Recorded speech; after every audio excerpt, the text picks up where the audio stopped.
Hello and welcome to Large Format Friday. I'm your host Mat Marrash, and if this is your first time stopping by the channel, go ahead and check out that playlist of all of the different episodes of Large Format Friday. Each and every week there's a new upload talking about something in large format. A couple weeks ago I had a question from a viewer about large format lenses, and the first thing I said about it, this is a rabbit hole topic. There's probably going to be multiple episodes where we address different aspects of large format lenses, but I wanted to do kind of a general overview about large format lens selection because there's information out there, but you kind of have to go here to find this, here to find this. I wanted like a centralized kind of video. Today I'm going to be focusing on focal length in selection of lenses for 4x5, 5x7, and 8x10. We're going to cover those three. If we cover anything smaller or larger from there, we're going to really start to get into specialty stuff, and most of my lenses are made for 8x10. So let's jump right in. Of all of my different large format lenses, the one that I use probably 80% of the time is my standard lens. It's what I started with, it's what I know, and it's my nifty 50 equivalent. So if you have like a 50mm 1.8 in 35, this is going to feel right at home. So for 8x10, that standard lens actually needs to be in the 300 to 350mm range. This is my Schneider G Claron 355mm f9. It's in this monstrous Copal number 3 shutter, and f9 sounds pretty slow, but depth of field, I got no problem keeping it shallow with a lens like this. Now, this is for 8x10. Focal length selection in large format has everything to do with what's called image circle and what format you're covering. So here's what I mean. If you take 8 inches by 10 inches and measure the diagonal, hey, wait a minute, that's Pythagorean theorem. If we apply that to 8 squared plus 10 squared is going to equal that diagonal squared, well, that diagonal measurement is about 312 millimeters, which means the standard lens that's going to cover that film diagonal is in the 300mm range. In 4x5, that diagonal floats around the 150mm range, and that's why your standard lens for 4x5 is 150. What you can really do is all the lenses I'm talking about today, if you take the focal length and divide it by 2, that's going to give you a really good idea of what equivalent you're going to need for 4x5. Or if you take it and divide it by 1.5, that's going to give you what you're going to have in 5x7. So your standard lens for 4x5, a 150mm lens does a great job. In 8x10, that's a 300 to 350mm range. And in 5x7, that's a 210 or 240mm lens. That's going to do great for those. Again, this lens covers a majority of my use, but it's not going to stop here. I've got quite a few more lenses. So there's my standard lens. The next lens a lot of folks are looking for in their large format kit is something that's going to be a little bit wider.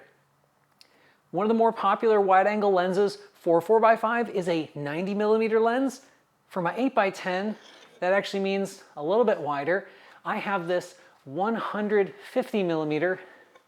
This is my Schneider Super Symmar-xl. It's in a smaller Copal 1 shutter, but it's still no small lens. This gives me a field of view pretty similar to a 28mm lens in the 35mm world, and I love 28s. They're not too wide, not too long. They're kind of just like in this right little middle ground. I didn't pick this one up until about 6 years ago, but I would never sell it now. I just love this thing. Now wait a second, 150. Didn't we just talk about standard lenses? So here's the cool thing about image circle. Every single one of the lenses that I have, and I'm going to show you today, cover 8x10, which means I could absolutely use these on 4x5. The only reason you might not want to use much longer lenses on 4x5 is you might run out of bellows extension. The camera's bellows might not draw far enough out to get that. This happens very, very commonly on smaller, like compact wide-angle field cameras and press cameras. They're notorious for having too short a bellows to support longer lenses. Anyway, wide-angle lens. This is a 150, that's really wide for 8x10. A 120 would be your 5x7 lens, and a 90 would be your 4x5 lens. If you want something that's a little bit longer than standard, but not like super telephoto or anything, the next one I recommend looking into in 4x5 would be like a 210 or 240. Again, because I have 8x10, I have to double that 4x5 focal length. So this is my monster Schneider symmar-s. This is a 480 millimeter f8.4. They were like oddly specific on these guys, but it is a beast of a lens. Razor thin depth of field, and well, it's just kind of hefty. This lens is a lot cleaner than a lot of my other lenses because this one honestly doesn't leave the studio too much. I got a longer lens that's a little more versatile than this a few years ago, and it doesn't really go too far from there. All right, let me recap where we're at. We have our standard lens in 4x5, that's a 150. We have our wide lens in 4x5, that's like a 90. And we have our slightly longer lens, which in 4x5 is a 210 or 240. There are specialty focal lengths that kind of fit within there, and I'm going to show you a couple more in-betweens. One of the more popular in-between focal lengths that people are going to like for 4x5 is somewhere in that kind of sweet spot, that 110 to 120 millimeter range. If we double that, hey look, we have a 250 millimeter lens. So this is my Fujinon 250 millimeter f6.7. This is the older Fujinon W with the lettering on the inside. Even though it's one of my smallest lenses, it actually just barely covers 8x10, and that's why I like it. If I want as small a kit as physically possible, I'll carry around only this one or this one and this one and go out, and I can do quite a bit of shooting with it. Anyway, so this is going to be like a 35 millimeter equivalent. So it's kind of like a step back from this and a step forward from this, just kind of occupies that happy medium space. So I mentioned this lens probably covers 75 to 80% of what I shoot. Now we're up to like 85% of what I shoot. I do a lot of shooting with these two lenses, and the wear on them kind of shows. If you want something, if this is not wide enough, I totally get it. 35 and medium format have quite a few more super wide angle options than we do in 4x5 and certainly larger formats from there. But there are a few wide angle lenses that go quite a bit wider, and this lens is, I call it my stupid wide for 8x10. This is my Schneider Super Angulon 121 millimeter, kind of another odd, like exact focal length thing. I guess it's because they also made a 120 millimeter that was good for 4x5 and 5x7, but not quite enough for 8x10. There's also a Nikkor one that just covers 8x10, but I like the Schneider. I've actually had this lens twice now. I had it, and then when I bought my 150, I was like, I don't need this crap, and I sold it. And I probably like 2 or 3 years went by, and I totally regretted it. So this is one of those rare lenses that well, it's not rare, it's a pretty common lens, but rare occasions that I had it, I sold it, and I was like, nah, and I bought another one. Probably my least favorite lens, only because of the shutter that it sits in. I really don't like these Linhof Select shutters. I love that it's a Linhof Select lens. That means it's going to be nice and sharp and all those other fun things, and I get this cool little seal on the lens board. But otherwise, it's kind of like, it's a fuss, but it's kind of a specialty lens. This gives me a field of view equivalency of about a 20 or 21 millimeter on 35. If you're looking for something in 4x5 similar to this, take this again and divide it by 2. You can find 65 millimeter super wide angle lenses for 4x5. And those do a really good job. Downside of once you get beyond kind of that 90 millimeter in 4x5 or 150 millimeter in 8x10, you might start running into minimum bellows draw issues. So kind of like we had the long bellows draw issues with our longer lenses, you might also run into bellows draw issues just because your bellows can't scrunch together close enough. Actually, let me go grab a fun little tool. So some cameras just do not have a short enough bellows draw to allow a lens like this on there without losing movements or clipping corners, or you're just losing out on your final picture just because the bellows were limiting. Some cameras give you the ability to add and remove their bellows and use a specialty or what's known as bag bellows. This is my Cynar 8x10 bag bellows, and it kind of looks, well, kind of looks crappy. Kind of looks like a weird garbage bag with a metal frame. But what this allows me to do is it allows me to use a really short bellows draw. See, it goes like almost close together. And then the bag part kind of gets out of the way so I can start to maneuver my lens, do what are called movements, while having a really short focal length lens on there. So that's kind of your super wide angle lenses. What's really cool about 4x5 and kind of makes me jealous sometimes about my 8x10 is there's actually a lot more super wides for 4x5 and 5x7 than there are for 8x10 and larger. So if you're just starting out in this and you're seeing all these monster lenses and you're like, holy crap, I'm gonna have to do this and this, don't worry about it. There's a lot of good options that are out there, and I honestly recommend anybody getting into this to start looking at 4x5 before you start looking at larger, because the convenience factor and film and just all this stuff, it adds up and it can get way too expensive too quick. So start with 4x5, definitely. All right, I've got one last one, and this one you might recognize if you watched my tripods and heads video, because this is my long lens. This is my Nikkor triple convertible. This is a 600mm f9, but you can also change out the rear element and convert it to different focal lengths. So I can make it an 800mm f12 or a 1200mm 1.2 meters of bellows f18. My goodness.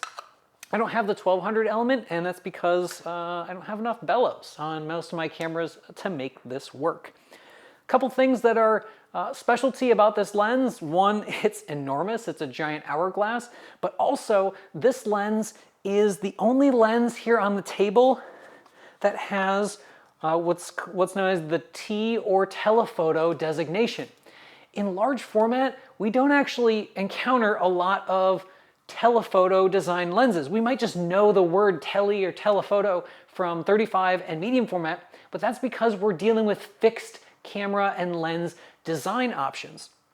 Telephoto, in terms of large format or really in general, just means that it can achieve focus for this focal length with less bellows draw than we could otherwise. So for example, this is a 600mm lens, but I don't need 600mm or 24 inches of bellows. I can actually achieve the 600mm look with about 420mm of bellows. That's why I use this T design lens. So if you're looking for a longer lens and you see the T in it, if the price looks too good to be true and you see T in it, just be careful. A lot of your telephoto design lenses cast a smaller image circle. So sometimes it looks too good to be true. Well, it might actually be, and your lens might not cover the format you're looking for. A lot of the T lenses will cover 4x5, but just be careful when you're shopping around for something that's 5x7 and up equivalent. But if you do see one and it looks giant, well, chances are it's going to cover a big format. Okay, so recapping where we've been on lenses. We're starting with our standard lens. In 8x10, this is a 300 or 350mm for my standard. In 5x7, that's a 210 or 240. And 4x5, that's a 135 or 150 lens. Next, we've got a wide-angle lens. This is a 150 or 165 in 8x10, a 115 or 120 in 5x7, or a 90 or 100mm in 4x5. We have our slightly longer lens. In 4x5, that's a 210 or 240. In 5x7, that's a 300 or 350. And in 8x10, that's a 450, or in this case, a 480mm lens. We've got our wide standard lens, kind of sandwiched right between these two lenses. That's going to be a 250 in 8x10. That's going to be a 180 in 5x7, and that's going to be a 120 or 115 in 4x5. We have our super wide lens. In 4x5, that could be a 65mm lens. In 8x10, that's a 120, 121mm lens. And 5x7, that's going to be like a 90mm lens. Those lenses are huge. And we have our longer lenses. This is my 600mm. In 4x5, that could be a 300mm. And in 5x7, it could be a 450 or 480mm lens. When you're shopping for a large format lens, the most critical thing is coverage, what's known as image circle. You can usually figure out the image circle of a lens. Well, you could just project it against a white piece of paper or a ground glass and kind of measure it, or you can just Google the name of the lens. I usually search, so you can look up whatever lens you found, type the name of that lens. So in this case, this is a Schneider 355mm f9, and then I'll type the word data sheet. So All one word, data sheet, and usually there's a PDF that you can still find from the manufacturer that gives you that circle of coverage to make sure, does this lens cover large format? All right, so that about does it for large format lenses. Remember, the biggest thing to consider, what lens do you already like from 35 or 120 that you maybe want to bring to the large format world? And what's the coverage of that lens? Is it going to have a big enough image circle to cover the piece of film that you're trying to do? Remember, if a lens covers a format up from what you're trying to shoot, so if it's a lens that's made for 5x7 or 8x10, it'll definitely cover 4x5, but it might have size and bellows issues on there. So that's why you usually want to get a lens that's gonna cover what you plan on doing with it. I recommend starting with a standard. Those are going to be your least expensive lenses, most available, and usually going to have good coverage in there. If you have any questions when you're looking for large format lenses, or you just maybe want to share what large format lenses you use for your large format kit, drop those down below in the comments. I love seeing what people do with their large format stuff, and we're all in this together. Let's help each other out. Thanks again for stopping by for Large Format Friday, and we'll catch you next time.